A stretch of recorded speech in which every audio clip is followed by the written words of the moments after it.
एक दिन मेरी विधवा पड़ोसन ने मुझसे मदद मांगी। उसके बाद क्या हुआ, एक दिन मैं घर में अकेला था, तब मेरी पड़ोसन रानी मेरे घर आई। वो बोली, हितेश, तुम्हारे घर में गैस सिलेंडर हो तो मुझे दे सकते हो क्या? मेरे घर में गैस सिलेंडर खत्म हो गया है। मैं बोला, ठीक है, तुम घर चलो, मैं लेकर आता हूँ। उसके बाद वो चली गई। फिर मैं उनके घर गैस सिलेंडर लेकर पहुंचा। मैंने डोरबेल बजाई तो उसी ने खोला दरवाजा। मैं सिलेंडर लेकर अंदर गया और किचन में जाकर नया वाला सिलेंडर लगा दिया। जब मैं वापस जाने लगा तो वो बोली, रुको हितेश, चाय पीकर जाना।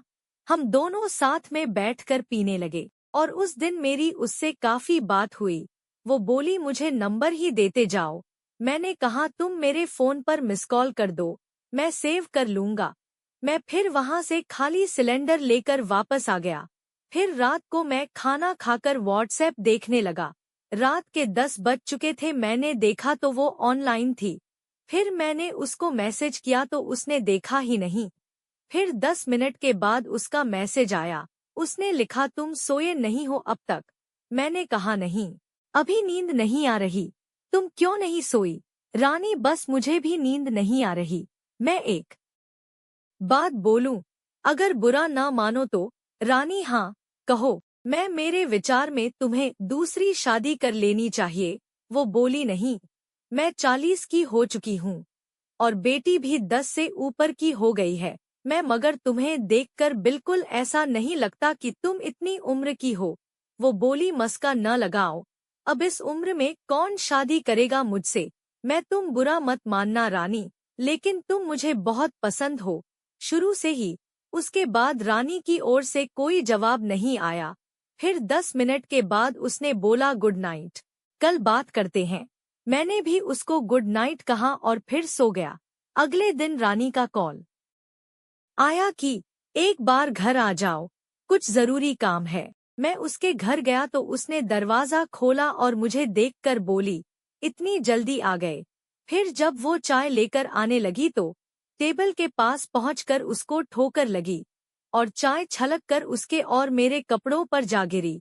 चाय गर्म थी और इसी कारण वो संभल नहीं पाई और ट्रे से दोनों कप नीचे गिरकर टूट गए। सब जगह चाय फैल गई।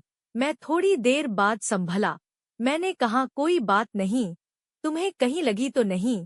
वो बोली, नहीं, लेकिन सारे कपड़े खराब हो गए तुम्हारे। मैं बोला, कोई बात नहीं, तुम मेरी चिंता न करो, जाओ और जाकर नहा लो, फिर कपड़े बदल लेना।